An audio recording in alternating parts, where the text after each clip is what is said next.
Bismillahirrahmanirrahim.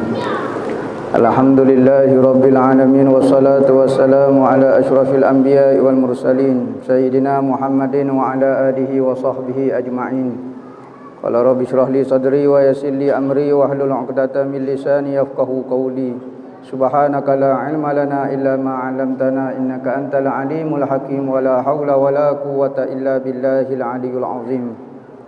Nawaitu ta'lu wa ta'lim wa tazakura wa tazkira wa nafa'a wal intifa' wal ifadah wal istifadah wal hasa ala tamasuki bi kitabillah wa sunnati rasulihi wa du'a ila al-huda wa dalalata ala al-khair ibtigha'a wajhillah wa qurbihi wa sawabihi subhanahu wa ta'ala. Allahumma inni as'aluka ilman ladunni wa mashraba safihani ya wahabu ya ghani.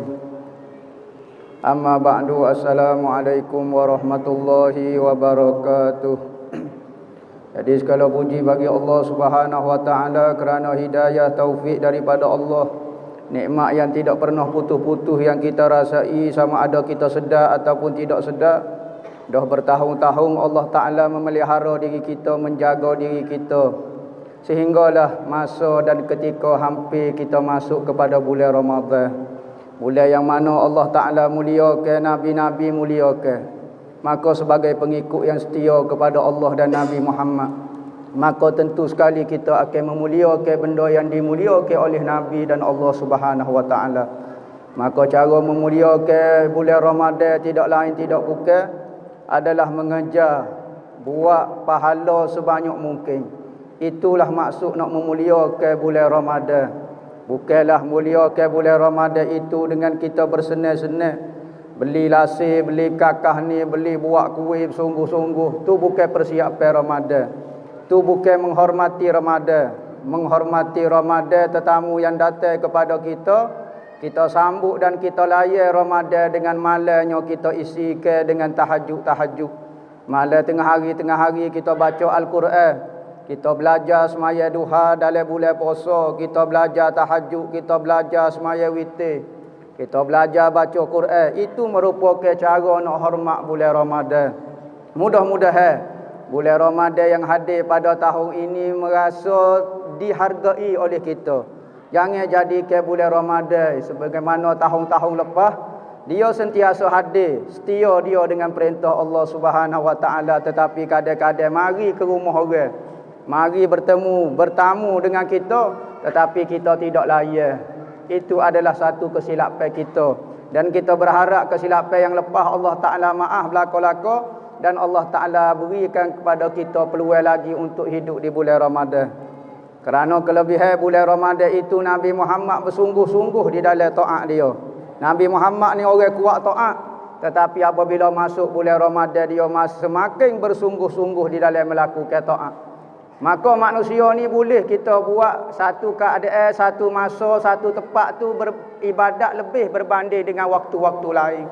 Ada orang marah, buat ibadat bulan Ramadan saja, selain bulan Ramadan tu tak buat. Pada tak buat langsung, baik buat juga pada bulan Ramadan. Dan Nabi menambah ibadat dia. Bukan kata Nabi buat benda sama, seterik, tak. Ada bulan-bulan Nabi bersemangat dalam melakukan ta'at. Bahkan apabila masuk 10 akhir daripada bulan Ramadan, Nabi syadda mi'zarah wa aiqaza ahlahu wa ahya lailah. Nabi ikat kain pelekat dia kejap-kejap. Nabi ni apabila masuk bulan Ramadan, Nabi banyak ibadat. Tetapi Nabi malam-malam Nabi masih tidur. Tetapi apabila masuk 10 akhir bulan Ramadan, Nabi tak tidur langsung lah. Dan tidak menghampiri isteri dia. Nabi kejak ke kain pelekat dia, kata nak buat benda biar bersungguh. Kalau longgar-longgar kain pecah penggal lah jawapan dia. Maka Nabi kemah ke ikatan kain pelekat dia, nak royak Nabi buat ibadat bersungguh-sungguh. Nabi gerak semua ahli keluarga dia untuk bangun buat ibadat bersama. Nabi hidupkan malam-malam dia keseluruhannya. Tu Nabi yang mana mulianya bulan Ramadan kerana Nabi Muhammad. Kalulah bulan Ramadan ni bulan Ramadan zaman Nabi Ibrahim, tak ada pahala sebagaimana pahala yang kita dengar sekarang. Kalulah Ramadan zaman Nabi Isa, Rasa pahala dia tidak sama hak kita dengar disebut di dalam hadis-hadis mengenai pahala Ramadan. Maka tidak lainlah Ramadan itu merupakan berkat dia dan kelebihan dia terpancar. Mari juga daripada kelebihan Nabi SAW. Sebab itulah apabila mari bulan Ramadan, kita muliakan Nabi SAW tidak berkurang. Sekalipun majlis-majlis seperti majlis Maulid ni kita berhenti kerana nak buat ibadat lain, tetapi Nabi SAW tak boleh kurang. Nah, kedudukan kita sebagai hamba, sebagai pengikut kepada Nabi, mestilah merasa Nabi dan Allah Subhanahu Wa Taala itu paling tinggi. Maka kelebihan malam Lailatul Qadar begitu juga. Katanya ulama-ulama, hari-hari yang aku tidak buat maksiat kepada Allah itulah Lailatul Qadarku. Jangan kita kejar Lailatul Qadar, kadang-kadang Lailatul Qadar itu hanyalah malam, tetapi kita tidak isi dengan taat. Maka Lailatul Qadar itu tidak memberi apa-apa faedah kepada orang itu. Maka sebenar hakikat Lailatul Qadar katanya ulama-ulama adalah hari kita tawak maksiat ke Tuhan, itulah Lailatul Qadarku. Ulama kata. Sekalipun waktu bukan malam Lailatul Qadar, bukan malam Jumaat, tetapi aku boleh taat ke Tuhan, itulah Lailatul Qadarku. Kerana kalau malam Lailatul Qadar pun kita tidak buat taat, buat gapo, maka Lailatul Qadar tidak memberi apa-apa faedah kepada orang itu. Maka ibadat Lailatul Qadar ini menyamai dengan 83 tahun 4 bulan, lebih kurang 1000 bulan. Tu kelebihan yang Allah Ta'ala beri kepada kita. Dan persiapan pada bulan Ramadan, apabila masuk saja bulan Ramadan, futihat abwaabus sama, dibuka ke segala pintu-pintu langit. Semua pintu langit dibuka seluas-luasnya sebagai tanda nak menerima amal kebajikan hamba yang begitu banyak pada bulan puasa. Wa ghuliqat abwaabu jahannam, dan ditutup semua pintu-pintu neraka. Nak kata bulan puasa ni tak ada orang buat maksiat dah, tak usah duk bukalah pintu neraka, tak ada faedah pun. Tak ada amal jahat akan naik pun. Dan diikat wasudifati syayatin, dan diikatlah segala setan-setan. Iblis-iblis kena ingkat belaka. Tetapi pada bulan puasa ada orang lebih jahat daripada iblis lagi. Ada orang lebih jahat daripada setan. Maka pada bulan puasa lah kita tahu kita sebenarnya setan selama ni. Selain daripada bulan puasa kita duk kata setan, buat kerja ni bahasa setan, hak ni setan, hak ni setan. Apabila masuk bulan Ramadan, setan sudah kena ikat dah. Kalau kita jahat lagi, kita sebenarnya setan. Bolah duk kata kok setan, kata kepada diri sendiri. Pada bulan puasa lah nampak hakikat diri kita tu setara mana.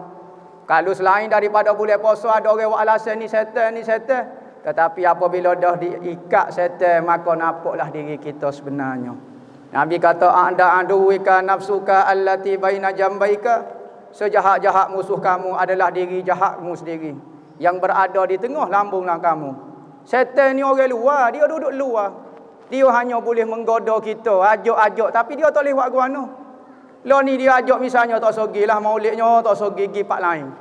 Kalau kita ambil steering kereta kita pulang mari di maulid, tak patuh tangan kita.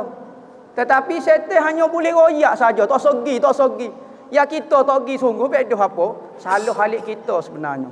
Sebab itulah apabila manusia masuk dalam neraka, maka setan, iblis akan masuk dalam neraka. Apabila masuk saja iblis dalam neraka, supaya artis dia. Supaya kepok. Orang pakat royak, orang pakat kenal belaka, hak ni lah setan selama keni bahasa kakah jahat, pakat duk supuh kepada setan belaka. Maka Allah Ta'ala beri satu mimbar kepada setan nak ceramah sesek neraka belaka dengar.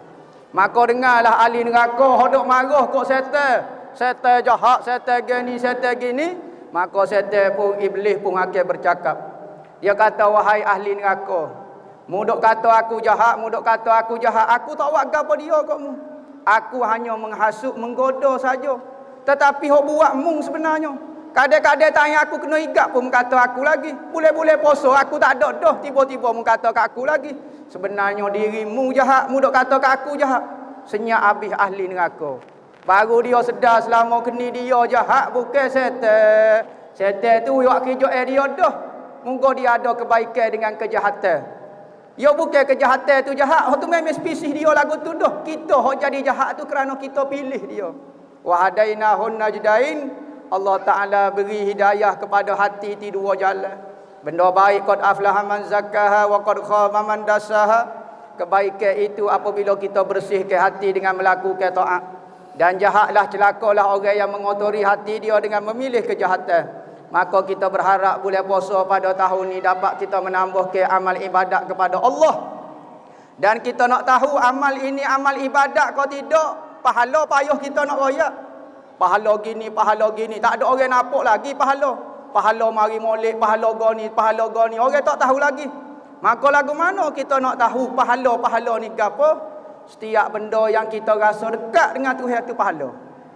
Setiap benda yang kalau kita buat kita rasa dekat dengan Tuhan, hak tu kita serah sungguh. Kita serah, maka hak tu tak suruh tanya orang, benda tu pahala. Tapi kalau setiap benda kita rasa jauh dengan Tuhan, hak tu tentu dosa dah. Tak payah tanya orang, tak payah tanya. Kalau kita sebut pahala sekian-sekian, tak nampak pun. Tetapi kita ada benda, pahala ni kita boleh rasa. Iaitu setiap benda yang kita rasa dekat dengan Tuhan, rasa hampir dengan Nabi Muhammad, rasa hampir dengan Allah, maka benda itu kebaikan, tak payah tanya orang. Dan setiap benda yang menjauhkan kita daripada Allah, menjauhkan kita daripada Nabi Muhammad, benda itu jahat. Sekalipun rupa nampak dalam taat, tetapi benda tu jahat. Sekalipun benda tu nampak macam biasa, macam gapo, tetapi benda tu taat kalau menghampirkan kita diri kepada Allah Subhanahu Wa Taala. Jadi mudah-mudahan masuknya bulan puasa sehari dua lagi, kita berdoa dengan Allah Subhanahu Wa Taala supaya beri lagi peluang kepada kita. Sekalipun peluang dulu kita minta gini juga tapi kita abaikan, kita berharap, kita berazam mudah-mudahan puasa pada bulan ni kita dapat hargai dan dapat kita muliakan. Kita berdoa juga kerana hadirin hok mari dalam majlis ni penuh dengan hajat. Dalam hati dia ada banyak permintaan dengan Allah. Maka dia mari di rumahmu, ya Allah ya Tuhanku, mari nak minta benda, ya Allah ya Tuhanku. Ya Allah ya Tuhanku, mu tidak begitu bakhil kalau orang mari rumahmu minta sesuatu, mu tak uri gapo-gapo. Jadi kita berharap di rumah Allah Subhanahu Wa Taala ni supaya Allah Taala turun rahmat kepada kita umat Nabi sallallahu alaihi wasallam. Allah Taala sebarkan hidayah hidayah Nabi sallallahu alaihi wasallam. Allah Taala beri kekuatan, akak segala penyakit, hindarkan daripada sebagai penyakit, sembuhkan orang hok sakit-sakit. Allah Ta'ala kembalikan segala perancangan orang kafir kepada diri dia sendiri. Allah Ta'ala jaga, lihat dengan kasih sayang Allah Ta'ala kepada umat Nabi Muhammad. Lebih-lebih lagi pada bulan puasa. Mudah-mudahan bulan puasa ini dapat mengangkatkan segala bala-bala yang datang kepada kita. Mudah-mudahan dengan munajat wali-wali Allah Ta'ala, kekasih-kekasih Tuhan dapat mengangkat segala bala daripada kita. Dan kita juga masuk di bawah niat-niat mereka semua. Dan hamba tutuplah dengan wabillahi taufiq wal hidayah. Wassalamualaikum warahmatullahi wabarakatuh.